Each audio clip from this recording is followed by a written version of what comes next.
අලුත්ම තොරතුරු දැනගන්න ගොසිප් විත් හිමා අපිව දැන්ම සබස්ක්‍රයිබ් කරන්න.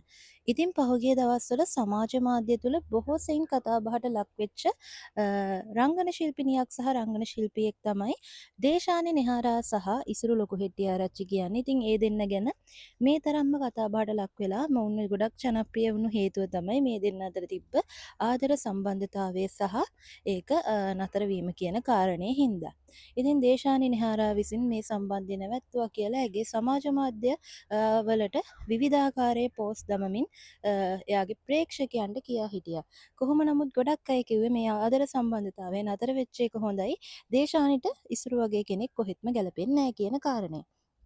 ඉතින් කොහොම නමුත් ඔන්න දැන් කාලයක් ගතවීමෙන් පස්සේ නැවත වරක් මොවුන් දෙන්න ආදර සම්බන්ධතාවයේ පටන් අරගෙන කියන කාරණේ සමාජ මාධ්‍ය තුළ බොහෝ සෙයින් හැමෝම කතාබහට ලක් වෙනවා. ඉතින් මේකට හේතුව තමයි ඊයේ පෙරේදා දිනයක මොවුන් දෙන්න විසින් එකටම කැන්ඩිවල තියෙන ඩෝප් හවුස් කියන රෙස්ටෝරන්ට් එකට ගිහිල්ලා වීඩියෝ එකක් කරලා සමාජ මාධ්‍යයට දාලා තියෙනවා. ඉතින් මෙතනදී ඒ අයට ආදරය කරන අය ගොඩක් සතුටු වෙලා තියෙනවා. ඉතින් මේ දෙන්නගේ අතර සම්බන්ධතාවය නැවත වාරයක් පටන් ගැනීම ගැන කොහොම නමුත් ඉතින් මේ දෙන්න අපහු මේ සම්බන්ධතාවය පටන් අරගෙන කියලා තමයි ගොඩක් අය කියන්නේ. ඉතින් එතනදී විශේෂතාවයක් තියෙනවා. ඉසුරු විසින් කියනවා හැමදේම උනේ මගේ අතින් කියලා.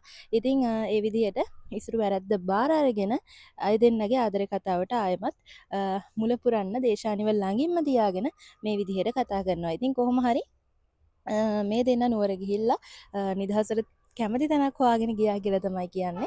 කොහොම වුණත් ආයෙත්මත් මේගොල්ලෝ මෙහෙම ආදරෙන් එකට ඉන්න එක හොඳ දෙයක් විදිහට කියන්න පුළුවන්. ඉතින් තරහ මරා හිතේ තියාගන්න නැතුව මේ විදිහට එකට ඉන්න එක හොඳ දෙයක් විදිහට ගොඩක් අය දකිනවා. ඉතින් බලමු ඉස්සරහට අපිට මොන වගේ දේවල්ද දැනගන්න හම්බෙන්නේ කියලා. ඉතින් අනිවාර්යෙන් වීඩියෝ එකට ලයික් එකක් දාන්න.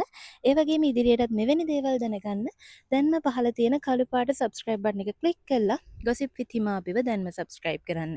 එහෙනම් ඉතින් ආයෙ පාරක් අලුත් වීඩියෝ එකක් අරන් එන්න. එතකන් හැම දිනාටම සුබ දවසක් වේවා.